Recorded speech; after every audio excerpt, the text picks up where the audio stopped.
Bombs going on world, welcome back to the channel. You join me down my local canal here today. I've just popped up to do a bit of pre-baiting and I thought it was a perfect time to get into like a top 5 tips video on canal fishing. So without any further ado, let's get into it. So yeah, just before we get started, everything I'm about to say is my own personal opinion. There's no like strict rules or anything like that. It's just a little bit of game you can implement into your own canal fishing and hopefully it will catch you some more carp.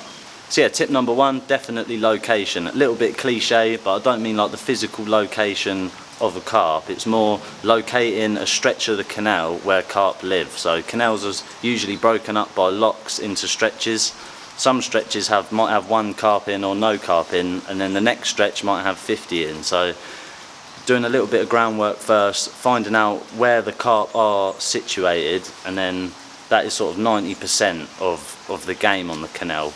Getting into an area where carp are at least going to swim by, or they live within a few hundred yards of where you are. So tip number 1 is location. So yeah, sliding on to tip number 2, and that will be pre-baiting. I can't stress enough how important this is, even just in carp fishing in general. In my opinion, it's like the secret magic trick to carp fishing. You know, not enough people do it, but that's sort of a good thing, because if everyone was pre-baiting, it wouldn't be like the special edge it is. But on the canal especially, things like food goes a long way. So how I do it is I start off small and cheap, so breadcrumbs, sweet corn, particles, pellets, anything like that, bits and bobs, all the fish, everything's going to come, even the birds, and you're going to clear off your spot very quickly. It'll only take 1 or 2 goes, a couple of cheap buckets, and you're away basically. You've cleared that like initial bit of debris off your spot, and then you can then progress on to using boilies. When you do make the move over to boilies, my advice would be to keep them big, 20+ mil, and only pre-bait with boilies or tiger nuts as well. You just want to be putting in something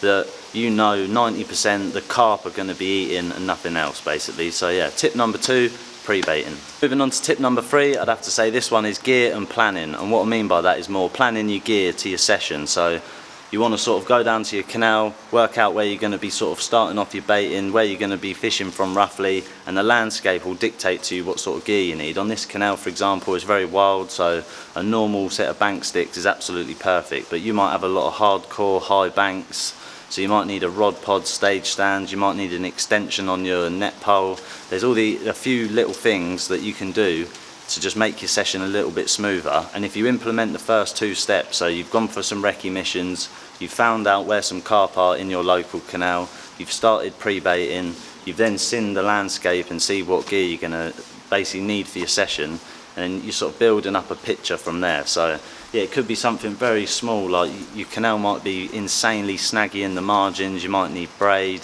just these small little things where if you can sort of think ahead and think what might happen, yeah, just getting a few bits of specialist gear will go a long way. Tip number 4 is staying consistent, and that's staying consistent with your baiting ladder, and that's staying consistent with your sessions basically. So being consistent with the baiting, making a plan, having like a strategy on what you're going to do. So you could say I'm going to go twice a week for 5 weeks, that's 10 baiting up trips, and then after that I'm going to fish 2 evenings a week for 3 weeks, and then you can sort of base that out and see what happens, you know. So being consistent, if you're at home and it's raining, you're like, I can't be asked to put bait in, get up, go and do it. And then again, if you think you've had a hard day at work, if you're doing evening sessions and you're thinking, oh, I might give it a miss today, go up and even just put some bait in. As long as you're sort of doing something towards towards the goal, every little thing will make such a massive difference. If you can't be asked to go fishing, but you go and put some bait in, you're sort of fishing without being there. So yes, tip number 4, staying consistent with your baiting up, consistent with your sessions.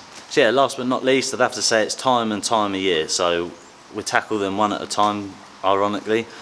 Time is, when are you going fishing? You might only able to go fishing at the weekends. You might only have early morning sessions, and then vice versa. You might only be able to go in the evening. So you could start pre-baiting a spot, and every morning, like in the early hours of the morning, fish are coming in and cleaning you out, but you're only fishing evening sessions, so you're not seeing that result. So say if you've implemented these other 4 processes, it's almost like a sum, you could say. So 1 + 2 + 3 + 4 should equal carp, you know. So this last bit is the equals almost. And then time of year is like I'm down the canal today, I'm putting bait in, I might spot a pack of 5 fish and go, oh, carp, have a look at them, go off.